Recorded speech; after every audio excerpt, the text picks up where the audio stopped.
জমি কে পাবে?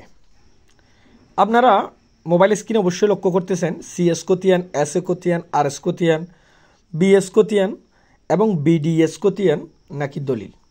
খুবই গুরুত্বপূর্ণ আজকের এই ভিডিওটি। আমি সবাইকে অনুরোধ করব সম্পূর্ণ ভিডিওটি দেখবেন এবং ভিডিওটি যদি মনে হয় গুরুত্বপূর্ণ তাহলে অবশ্যই শেয়ার করবেন।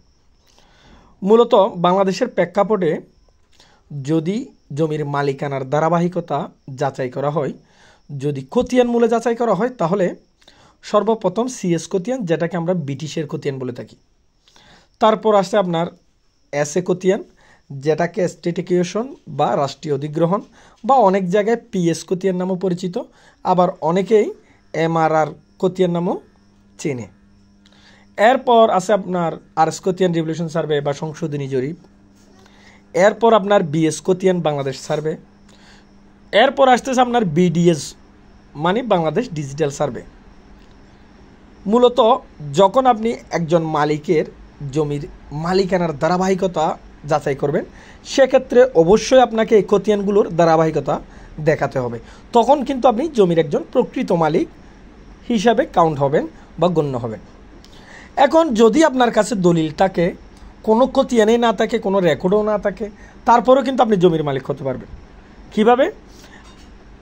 জমির একটা হস্তান্তর এবং মালিকানার সবচেয়ে গুরুত্বপূর্ণ ডকুমেন্টস হচ্ছে আপনার দলিল। আপনার কাছে 5টা খতিয়ান আছে, সমস্যা নেই, কিন্তু আপনি যদি কাউকে জমি বিক্রি করে ফেলেন, তাহলে সম্পূর্ণ সম্পদগুলো এই দলিলের মাধ্যমে কিন্তু হস্তান্তর হয়ে যাবে অন্য কোনো একজন ব্যক্তির নামে। সুতরাং তখন আপনার নামে 10টা খতিয়ান থাকলেও কোনো লাভ হবে না, কারণ একমাত্র দলিল মূলেই কিন্তু যে ব্যক্তিকে আপনি জমিটা বিক্রি করেছেন উনি প্রকৃত মালিক হবে। এখন প্রশ্ন হচ্ছে, কে জমির প্রকৃত মালিক হবে? ধরেন আপনার নামে সিএস খতিয়ানও আছে, এসএ খতিয়ানও আছে, আরএস খতিয়ানও আছে, কিন্তু বিএস খতিয়ানটা হয়ে গেল অন্যের নামে। কেন হলো? কিভাবে হলো? যদি আপনি জমিটা বিক্রি করেন, তাহলে ওনার নামে আরএস খতিয়ানটা এই বিএস খতিয়ানটা হতে পারে, বা উনি যদি কোনো কারণে যদি আপনার সাথে অ্যাক্সেস প্রপার্টি করে হতে পারে। যদি এমন হয় না, আপনি প্রতিপক্ষ যার নামে বিএস রেকর্ড হয়েছে, আপনি তাকে কোনো কিছুই দেন নাই, দলিলও দেন নাই, অ্যাক্সেস প্রপার্টিও দেন নাই, কোনো কিছু করেন নাই, কিন্তু তারপরও কোনো একজন ব্যক্তির নাম, অচেনা কোনো একজন ব্যক্তি বা আপনার পার্শ্ববর্তী কোনো লোক কিংবা আপনার বংশের অন্য যে কোনো একজনের নামে বিএস রেকর্ডটা হয়ে গেল, তখন আপনার কিন্তু এই রেকর্ড সংশোধনী মামলা করে রেকর্ড সংশোধন করতে হবে। তবে বিডিএস জরিপটা কি? বিডিএস জরিপটা হচ্ছে বাংলাদেশ ডিজিটাল সার্ভে। বিডিএস এর মিনিং হচ্ছে বাংলাদেশ ডিজিটাল সার্ভে। বিডিএস জরিপটা কিন্তু বাংলাদেশের সর্বশেষ জরিপ হিসাবে কাউন্ট করা হবে। সেটা এখনও পর্যন্ত সম্পূর্ণ কাজ হয়নি, যার জন্য বিডিএস জরিপ সম্পর্কে অনেকে অবগত না। মূলত বাংলাদেশের ডিজিটালাইজড এবং নির্ভুল একটি জরিপ হতে চলতেছে এই বিডিএস জরিপটি।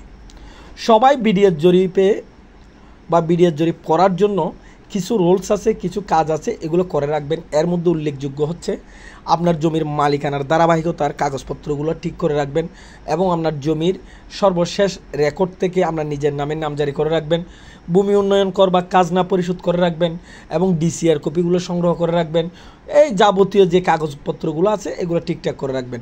আর গুরুত্বপূর্ণ আরেকটা বিষয় হচ্ছে জমিটা দখলে রাখার চেষ্টা করবেন এবং নকশা বা কলমি নকশা তৈরি করবেন, যাতে বিডিএস জরিপ করার ক্ষেত্রে কোনো ধরনের সমস্যার সম্মুখীন হতে না হয়। সুতরাং আপনার কাছে খতিয়ান থাকলেও দলিল মূলে কিন্তু কোনো একজন ব্যক্তি, তার কাছে যদি বৈধ দলিল থাকে, দলিল মূলে কিন্তু যে কোনো একজন ব্যক্তি জমির প্রকৃত মালিক হতে পারে। সুতরাং খতিয়ান মূলও আপনার জমির প্রকৃত মালিক হওয়া যায় এবং দলিল মূলও জমির প্রকৃত মালিক হওয়া যায়। তবে যেটা বললাম, যদি খতিয়ান মূলে আপনার জমির প্রকৃত মালিক হতে হয়, তাহলে খতিয়ানের ধারাবাহিকতা আপনার লাগবে। আর যদি দলিল মূলে যদি আপনি সম্পদের মালিক হতে চান, তাহলে বৈধ দলিল এবং যার কাছ থেকে দলিলটি নিলেন, আপনি যার কাছ থেকে জমিটি ক্রয় করেছেন, তার মালিকানার ধারাবাহিকতা লাগবে। ধন্যবাদ। আসসালামু আলাইকুম।